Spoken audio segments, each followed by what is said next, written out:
Hello guys, कैसे हैं आप? उम्मीद करते हैं कि आप सब खैरियत से होंगे, खुश होंगे। मेरा नाम है मोहम्मद सुहेल। मेरा नाम है रहमान अनवर और मैं और भाई जिस वीडियो पर रिएक्शन करने जा रहे हैं, इस वीडियो का टाइटल है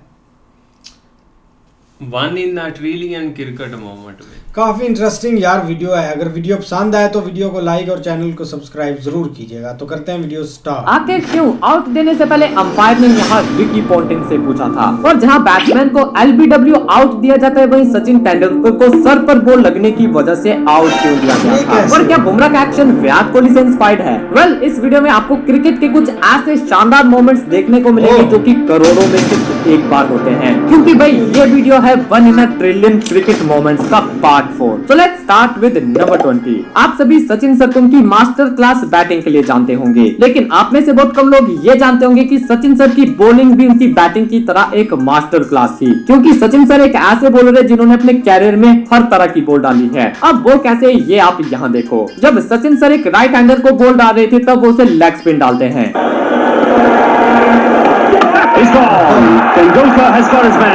अब यहाँ देखो, जब बैट्समैन राइट हैंडर था, तब सचिन सर लेग स्पिनर की जगह ऑफ स्पिनर बन गए और लेफ्ट हैंडर को ऑफ ब्रेक बॉल डालते हैं।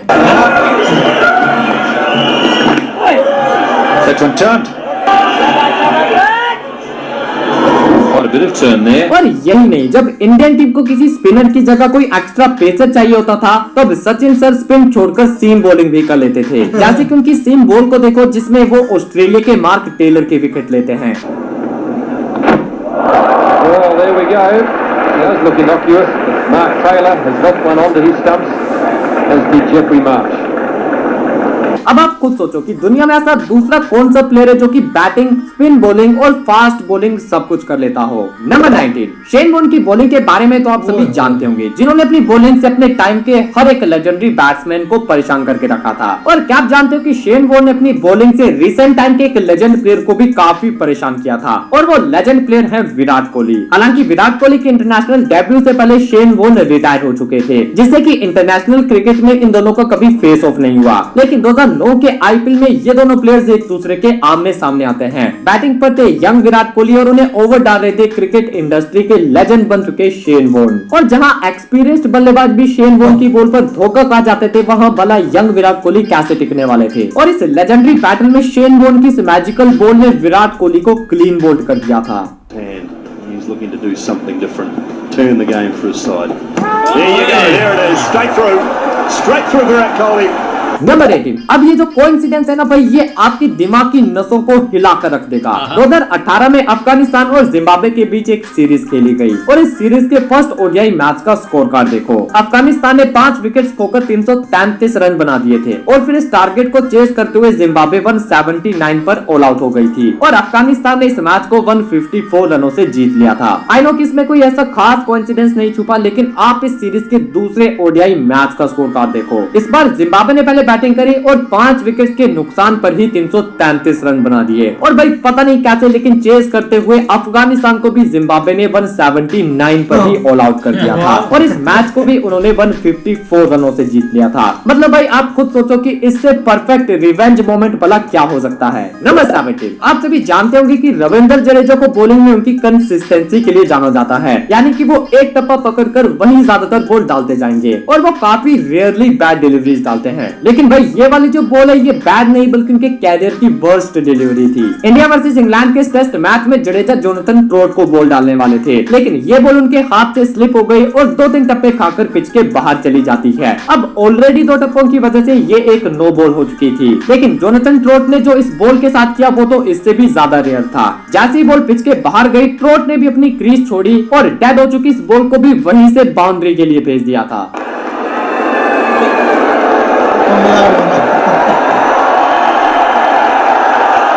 Okay,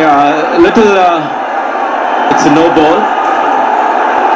number 16। भाई जो लोग ये कहते हैं कि क्रिकेट में क्या रखा है, वो एक बार इस मोमेंट को देखो। 2018 के एशिया कप में बांग्लादेश और श्रीलंका के बीच पहला मैच था, और इस मैच की पहली पारी में बांग्लादेश के तमीम इकबाल को बैटिंग करते हुए हाथ में चोट लगती है और वो ग्राउंड के बाहर चले जाते हैं। एंड देन चेकअप के बाद पता चला कि उनके लेफ्ट आर्म की जो रिस्ट है उसमें फ्रैक्चर हो चुका है, सो आगे के मैचेस वो नहीं खेल पाएंगे। अब बांग्लादेश बैटिंग कर रही थी और 229 पर उनके 9 खिलाड़ी आउट हो जाते हैं, एंड एक साइड मुशफिकुर रहीम अभी भी सेंचुरी मारकर जाकर नॉट आउट थे। अब तमीम इकबाल तो इंजर्ड हो चुके थे, तो इस मोमेंट पर बांग्लादेश की टीम ऑलमोस्ट ऑल आउट हो चुकी थी। लेकिन भाई तमीम इकबाल ने करेजियस डिसीजन लिया और अपने टूटे हाथ के साथ वो रहीम का साथ देने के लिए बैटिंग के लिए आ गए और एक हाथ से खेलते हुए लास्ट विकेट के लिए 32 रनों की पार्टनरशिप कर दी।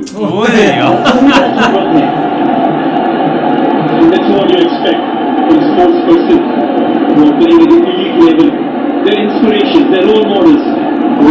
That is नंबर 16, आपने एक स्पिनर को फास्ट बॉल डालते और एक फास्ट बॉलर को स्लो बॉल डालते तो देखा होगा, लेकिन क्या आपने कभी किसी बॉलर को पूरी तरह से अपना बॉलिंग स्टाइल बदलते देखा है? यानी कि अगर कोई फास्ट बॉलर है तो वो स्पिनर बन जाए या फिर कोई स्पिनर है जो फास्ट बॉलर बन जाए। वेल, ऐसे एक रेयर मोमेंट घटा था एशेज 2021 में, जब ऑस्ट्रेलिया बैटिंग कर रही थी और इंग्लैंड के फास्ट बॉलर ओली रॉबिन्सन अपना अगला स्पेल डालने के लिए आते हैं। अब रॉबिन्सन एक फास्ट बॉलर है जो कि इस मैच में भी एज यूजुअल तेज गेंदबाजी कर रहे थे, लेकिन जब वो अपने नए ओवर में आए तो वो एक फास्ट बॉलर से ऑफ स्पिनर बन गए और ये पूरा का पूरा ओवर उन्होंने ऑफ स्पिन के एक्शन से डाला था। Ollie Robinson, he's going to bowl some offies here, yeah. Trying to be a different character. Got the glasses on, bowling offies. Oh, nice and flighty. Number 14, cricket में अक्सर ऐसा होता है कि जब कोई इंपॉर्टेंट मैचेस होते हैं तो उनके लिए एक रिजर्व डे रखा जाता है। यानी कि अगर कोई सेमीफाइनल या फिर फाइनल मैच है और वो मैच बारिश के चलते या फिर किसी दूसरे कारण के चलते उस दिन पूरा नहीं हो पाता तो उस मैच को पूरा करने के लिए एक रिजर्व डे रखा जाता है और फिर उस दिन वो मैच पूरा किया जाता है। अब इस सिनेरियो की बात मैं इसलिए कर रहा हूँ क्योंकि 2002 में इसी से रिलेटेड एक बहुत ही रेयर मोमेंट सामने आया था। ये बात है 2002 की चैंपियंस ट्रॉफी के फाइनल मैच का, जो कि इंडिया और श्रीलंका के बीच खेला गया था और ये मैच हो रहा था श्रीलंका के कोलंबो स्टेडियम में। अब इस फाइनल में श्रीलंका ने टॉस जीता और वो पहले बैटिंग करने का डिसीजन लेते हैं। पहले बैटिंग करते हुए श्रीलंका 50 ओवर में 244 रन बना देती है, लेकिन जब इंडिया इस टारगेट को चेस करने के लिए आती है तो उनकी पारी के दूसरे ओवर में ही बारिश शुरू हो गई और फिर ये पूरा दिन बारिश के चलते मैच रुका रहता है। अब फाइनल मैच था तो उसे पूरा तो करवाना ही था, तो ये डिसाइड किया जाता है कि अगले दिन इस मैच को एक बार फिर से शुरू किया जाएगा। अब दोनों टीम्स अगले दिन एक बार फिर से इस फाइनल को पूरा करने के लिए आती हैं। श्रीलंका एक बार फिर से पहले बैटिंग करती है और इस बार 50 ओवर में 222 रन ही बना पाती है। अब बारी थी इंडिया के इस टारगेट को चेस करने की, लेकिन जैसे इंडिया चेस करने के लिए आती है तो एक बार फिर से उनकी पारी के 8वें ओवर में बारिश शुरू हो गई और ये दिन भी बारिश के चलते धुल गया। अब 2 दिन लगातार बारिश के चलते ये फाइनल पूरा नहीं हो पाता और दोनों टीम्स को इस साल का जॉइंट विनर डिक्लेयर कर दिया जाता है। Of course, there was no result here tonight, so the trophy will be shared between Sri Lanka and India, and the spoils will be shared as well. Each side will receive a cheque for $150,000. The Champions Trophy shared between India and Sri Lanka. Number 13, आप test cricket में देखते होंगे कि जब कोई team अपनी पारी को डिक्लेयर करती है तो वो पहले ये देखते हैं कि कहीं उनका कोई बैट्समैन अपने माइलस्टोन के नजदीक तो नहीं। यानी कि जब कोई खिलाड़ी अपनी 50 या सेंचुरी के क्लोज होता है तो कैप्टन ज्यादातर उस खिलाड़ी का माइलस्टोन अचीव होने के बाद अपनी पारी को डिक्लेयर करते हैं। लेकिन इस मैच में जो हुआ उसने सबको शॉक कर दिया था कि आखिर ये डिसीजन क्यों लिया गया था। ये बात है साल 2004 इंडिया वर्सेस पाकिस्तान के मुल्तान टेस्ट की। सचिन तेंदुलकर बढ़िया फॉर्म में बैटिंग कर रहे थे और 194 पर नॉट आउट थे, लेकिन इसी मोमेंट पर captain Rahul Dravid dressing room से एक इशारा करते और अपनी पारी को यहीं डिक्लेयर कर देते हैं। सचिन सर को अपनी डबल सेंचुरी के लिए सिर्फ 6 रन चाहिए होते हैं, जिसके लिए एक आध ओवर ही काफी था, लेकिन फिर भी द्रविड़ ने ये शॉकिंग डिसीजन लिया और अपने प्लेयर्स को वापस बुला लिया। Wicket is fallen. Dravid raises his arm, which means Tendulkar remains unbeaten on 194. And for me, this is the big change in Indian cricket, Robin. Number 12, आपने बहुत सारे ऐसे मोमेंट्स देखे होंगे जब वो विकेट को छूकर निकल जाता है लेकिन जो बेल्स होती है वो गिरती नहीं, लेकिन यहाँ जो हुआ वो देखकर आप हैरान रह जाओगे। ये मैच है 1997 साउथ अफ्रीका वर्सेस पाकिस्तान का। पाकिस्तान के मुश्ताक अहमद एक जबरदस्त बॉल डालते हैं जिसमें बैट्समैन बीट हो गया और बॉल सीधा स्टंप्स पर जाता है, लेकिन फिर भी बैट्समैन आउट नहीं होता। अब इसमें हैरानी की बात तो ये थी कि जो बॉल था वो ऑफ स्टंप और मिडिल स्टंप के बीच से निकल गया बिना बेल्स को गिराए।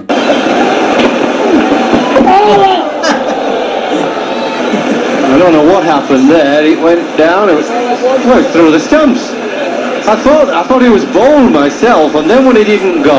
नंबर 11, एक ऐसा ट्रैजिक मोमेंट जो कि फनी भी था और इमोशनल भी। 2006 में केन्या और बांग्लादेश के बीच एक ओडीआई मैच खेला जा रहा था। अब इस मैच में केन्या के एक बैट्समैन थे हितेश मोदी, जो कि इस बॉल पर LBW आउट हो जाते हैं, लेकिन भाई जिस अंपायर ने उन्हें आउट दिया था वो उनके फादर थे। अब आप खुद देखो ये सिचुएशन उन दोनों बाप बेटे के लिए कितनी ट्रैजिक थी।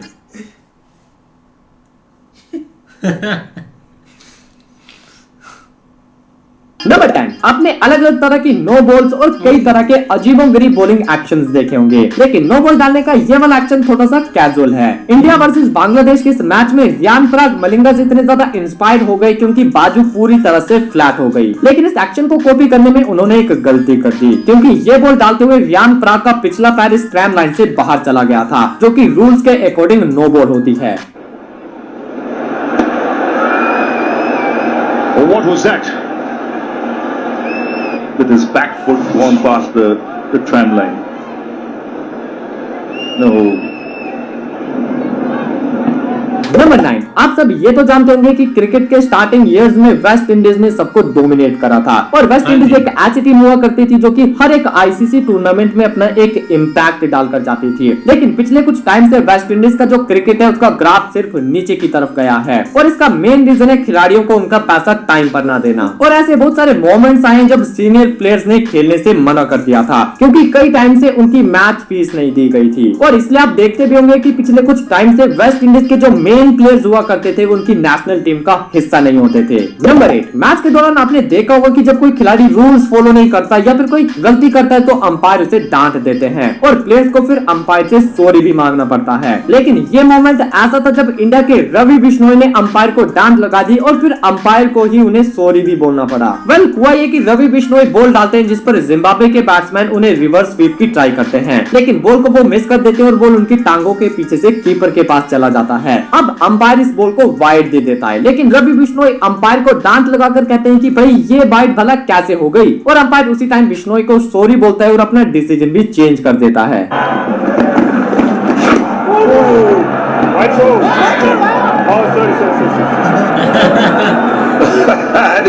Cricket turns around, he said that's not a wide, and the umpire apologizes. Number 7, अब हम देखेंगे स्लेजिंग का रिप्लाई सबसे फनी वे में। 1992 के वर्ल्ड कप में इंडिया और पाकिस्तान का मैच हो रहा था। पाकिस्तान बैटिंग कर रही थी और क्रीज पर थे जावेद मियांदाद। अब जो इंडिया के विकेट कीपर थे किरण मोरे, वो अपने मुंह को ग्लव से कवर करके मियांदाद को स्लेजिंग किए जा रहे थे। पहले तो मियांदाद ने बॉलर को रोककर किरण मोरे से बात करी कि भाई मुझे मैच पे फोकस करने दो। अब इसकी अगली बॉल पर मियांदाद ने कवर की तरफ एक शॉट खेला और रन लेने के लिए थोड़ा सा चार्ज किया, लेकिन बॉल सीधा फील्डर के पास जाती है तो मियांदाद वापस अपनी क्रीज में आ जाते हैं, पर किरण मोरे फिर भी बेल्स गिरा देते हैं और मियांदाद को फिर से थोड़ा सा स्लज करते हैं। और भाई मियांदाद उनको ये दिखाने के लिए कि मैं क्रीज में पहुंच चुका हूं वहीं पर कूदना शुरू कर देते हैं, जो कि भाई वर्ल्ड कप के सबसे रिमेम्बरिंग मोमेंट्स में से एक है।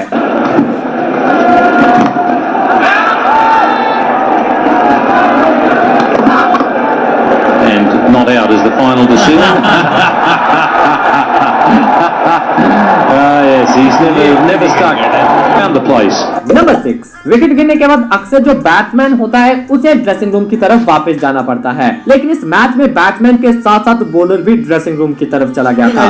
इंग्लैंड वर्सेस वेस्ट इंडीज का मैच था और वेस्ट इंडीज के बॉलर अल्जारी जोसेफ फील्ड में कुछ चेंजेस करना चाहते थे, लेकिन उनके कैप्टन शायद उनकी बात नहीं सुनते। अब जोसेफ को इस बात पे गुस्सा आ गया और थोड़ा बहुत गुस्सा उन्होंने अपनी इस बॉल पर निकाल दिया जिसमें उन्हें विकेट भी मिल गई, लेकिन अभी भी उनका गुस्सा ठंडा नहीं होता और वो कैप्टन से बहसबाजी करके ग्राउंड से वॉक ऑफ कर जाते हैं और सीधा डगआउट में जाकर बैठ जाते हैं। He's unhappy. It's a countenance that we've seen from him quite a lot. That is peace, extreme peace. He's got it.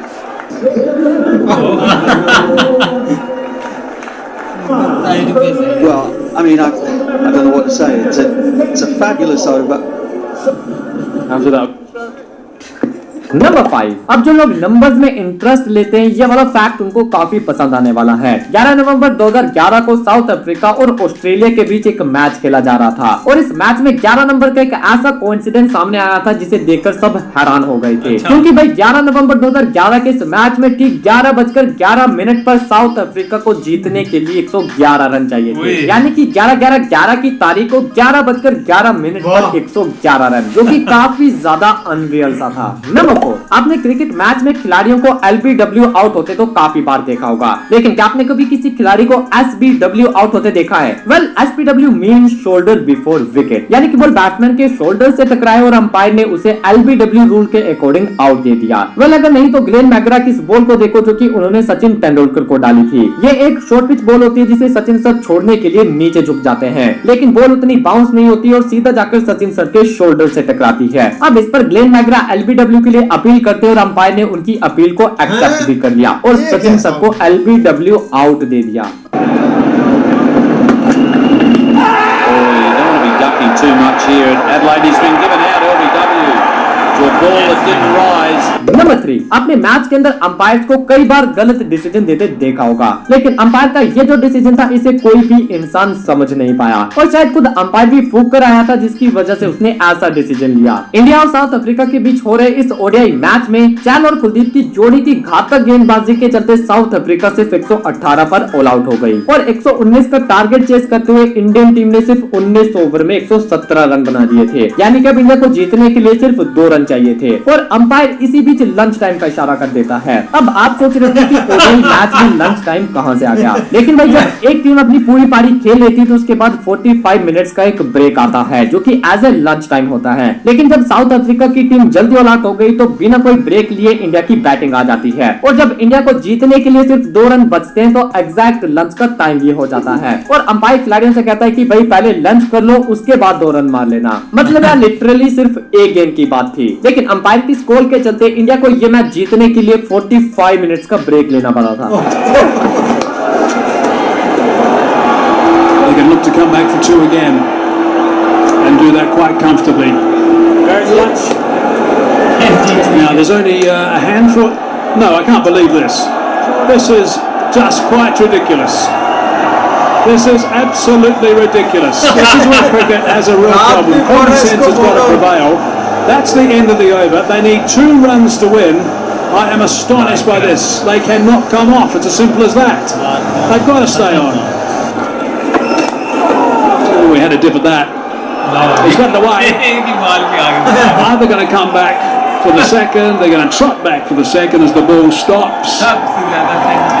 What a good performance this is by India. They have been superb today. Number 2, भाई हमारे लोग इतने ज्यादा creative हैं कि वो कुछ भी कर सकते हैं। अब जैसे कि उनकी क्रिएटिविटी विराट कोहली के इस कैच में दिखी। अफगानिस्तान के अगेंस्ट विराट कोहली बाउंड्री पर फील्डिंग करते हुए इस छक्के को रोकते हैं। अब इस सेव को करते हुए कोहली इस पोजीशन में आ गए थे जो कि हूबहू जसप्रीत बुमराह के एक्शन की तरह लग रहा था और लोगों ने अपनी क्रिएटिविटी दिखाकर इसे बुमराह के एक्शन के साथ कंपेयर करना शुरू कर दिया और ये फोटो इंटरनेट पर वायरल भी हो गई। नंबर 1, आपने देखा होगा कि अक्सर खिलाड़ी अंपायर से पूछता है कि भाई ये आउट है या नहीं, लेकिन ये क्रिकेट हिस्ट्री का एकमात्र ऐसा मैच था जब खिलाड़ी ने अंपायर से नहीं बल्कि अंपायर ने खिलाड़ी से पूछकर डिसीजन लिया था। ये मैच था इंडिया और ऑस्ट्रेलिया के बीच 2008 का सिडनी टेस्ट मैच, जिसे क्रिकेट हिस्ट्री का सबसे कंट्रोवर्शियल टेस्ट मैच माना जाता है। और आखिर अंपायर को ऐसी क्या आन पड़ी थी कि उसे अपना डिसीजन रिकी पॉन्टिंग से पूछ कर लेना पड़ा और क्यों ये टेस्ट मैच इतना बदनाम है? वेल, अगर आपको ये सब जानना है तो आपको ये वाली वीडियो देखनी होगी और कमेंट में बताना कि क्रिकेट में आपके लिए सबसे रेयर मोमेंट कौन सा था। वाह वाकई यार क्या भाई ने एक वीडियो और चुन चुन कर मतलब के एक सीन एक मतलब के बताए हैं और ये हमें पहले नहीं पता था। मतलब कि हम देखते थे लेकिन एक डिटेल से नहीं पता था कि इधर एक हुआ क्या है। एक मतलब कि एकदम से एम्पायर के साथ लड़ाई हो गई है या एक कुछ प्लेयर ने एक मतलब कि बुरा भला बोल दिया है।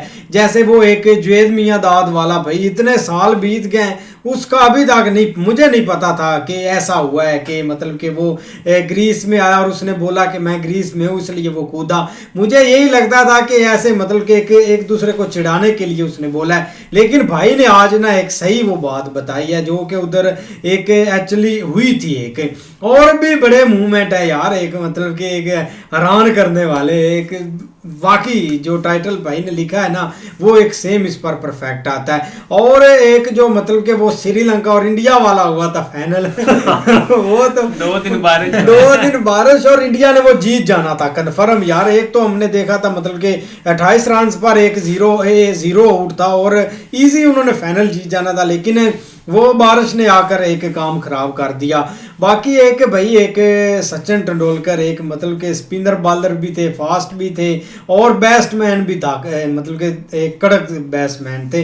वो भी एक अच्छा मूवमेंट था जब वो बॉलिंग करा रहे थे। अभी तो हमें नहीं कोई देखने को मिलती कि बैट्समैन कोई एक मतलब के बॉलिंग करवा रहा है या ऐसा कुछ है, लेकिन तब ना एक क्रिकेट होती भी काफ़ी मतलब के अमेजिंग थी और एक फनी भी होती थी। कंट्रोवर्सी तो स्टार्ट ही रहती थी उसमें, एक सीरियस होके खेलते थे। लेकिन अब और उस क्रिकेट में अभी थोड़ा सा ना ज़मीन आसमान का फ़र्क है। अब तो भाई इंटरटेनमेंट ज़्यादा हो जाती है, लेकिन ऐसे जो मूवमेंट बनते हैं ना वो ज़्यादातर एक मतलब के देखने को मिलते हैं। जैसे भाई वो 2 रन रहते थे और अंपायर ने बोला लंच कर लो और 45 मिनट उनको वेट करना पड़ा, वो यार सबसे ज्यादा है। बिल्कुल यार, एक देखा जाए ना तो ऐसे मूवमेंट काफ़ी जो एक पहले मैच होते थे ना उनमें ज़्यादा बने हुए हैं, मतलब ओल्ड मैच। लेकिन दूसरी तरफ देखा जाए तो जो एक वो था ना, मतलब कि वो जो उसको भाई फील्डिंग नहीं उसने चेंज करने दी थी, कि उसने बोला था कि मुझे फील्डिंग चेंज करनी है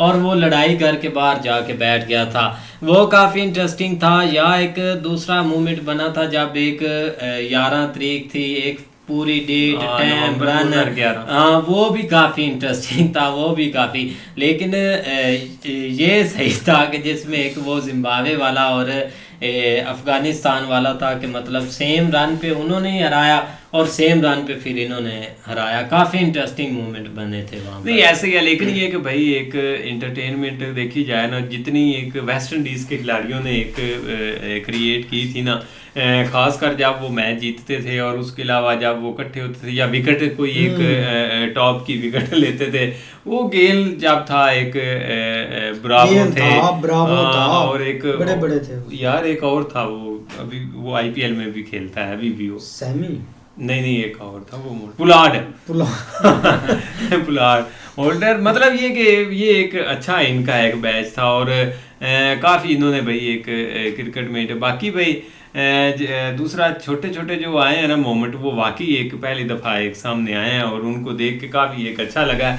लेकिन जो सबसे ज़्यादा मज़ा आया ना कि यार वो 2 रन का है कि अंपायर को पता नहीं क्या हुआ है, उसने कहा कि भाई आज लंच कर लो और ये कुछ भी नहीं सोचा। बहुत दफ़ा हो जाता है, लेकिन ये कि रूल है या जो एक आर्डर है वो आर्डर। लेकिन सबसे ज़्यादा गुस्सा सचिन को उस पे आया होगा एक जब मतलब 6 रन रहते थे और डबल सेंचुरी होनी थी, उसने इनिंग डिक्लेयर कर दी इनिंग।